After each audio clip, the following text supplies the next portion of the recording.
पूरा मामला थाना नई मंडी क्षेत्र के निकटवर्ती गांव साहवली का है, जहां कल शाम से लापता दूधिया जोगेंद्र पुत्र रामपाल का शव दिन निकलते ही गांव के निकट गन्ने के खेत में पड़ा मिला। जंगल में घास लेने पहुंचे किसानों ने ईख के खेत में युवक का शव होने की सूचना गांव में दी, जिस पर गांव में हड़कंप मच गया। गांव के व्यक्तियों के द्वारा ईख के खेत में युवक का शव होने की सूचना थाना नई मंडी पुलिस को दी गई।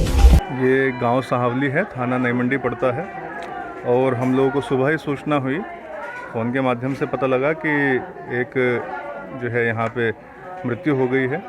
तो हम लोग यहाँ पे मौके पर आए तो देखा कि एक युवक जिसका नाम जोगिंदर था, गांव साहवली से, जो दलित समाज से संबंध रखता था, उसकी गला काट करके हत्या की गई। ये लगभग रात का मामला है जिसका सुबह पता लगा और रात से ही वो लड़का जो है गायब था और रात से ही उसकी जो है खोजबीन की जा रही थी। वो सुबह आकर के लोगों ने देखा, जो सोच करने के लिए जाते हैं खेतों में, तो उनके माध्यम से पता लगा कि वहाँ पे जो है गांव के बाहर खेतों में डेड बॉडी पड़ी हुई है। जाके देखा तो वो जोगिंदर ही था। अभी तक तो कुछ खास चीज़ें पता नहीं लगी हैं, लेकिन घर परिवार वालों से पूछताछ चल रही है। पुलिस प्रशासन ने आश्वासन दिया है कि बहुत जल्द जो है इस मामले का खुलासा किया जाएगा।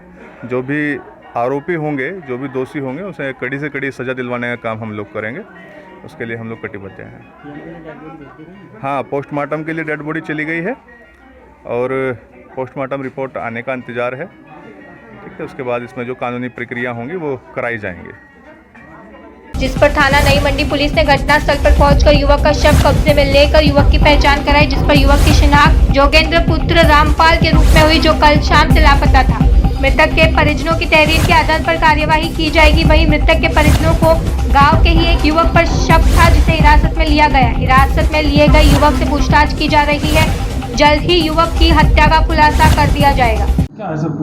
देखिए, 112 पे सुबह सुबह सूचना मिली थी कि गांव के पास में ही एक ईख के खेत में एक बॉडी है। तुरंत सूचना पर सभी वरिष्ठ अधिकारी वहां पर पहुंचे और वहां पर घटनास्थल का मुआयना किया गया। साथ के साथ में जो हमारी फोरेंसिक टीम थी उसको भी लगाया गया और वहां पर जो बॉडी मिली उसकी शिनाख्त की गई। शिनाख्त के बाद वहां पर साइंटिफिक तरीके से सभी के सभी जो एविडेंसेस थे उनको लिफ्ट किया गया है। परिवारजन से बात करके इसमें मुकदमा पंजीकृत किया जा रहा है। साथ के साथ में पंचायतनामे की पोस्टमार्टम की कार्रवाई चल रही है और इसके साथ में मैं अवगत कराना चाहता हूं कि जिस एक्यूज्ड का इन्होंने नाम बताया उसको अभी पुलिस ने हिरासत में लिया है और उससे पूछताछ चल रही है। सर, जो हत्या हुई है बॉडी पे किस चीज़ के निशान है? देखिए, अभी तक इसकी जो हमारी फोरेंसिक यूनिट है, इस यूनिट की रिपोर्ट आनी है और साथ के साथ में जो पीएम की रिपोर्ट आएगी, इन दोनों रिपोर्टों को मिला के तभी इस चीज़ के बारे में डिटेल में जानकारी दी जा सकती है। फोटो भी वायरल हो रहा है, इस तरह से काम अभी जो अभियुक्त है उसको गिरफ्तार किया है और पुलिस के द्वारा इसमें उससे पूछताछ चल रही है। जैसे ही विवेचना में जो प्रगति होगी उसके संबंध में आपको अवगत कराया जाएगा।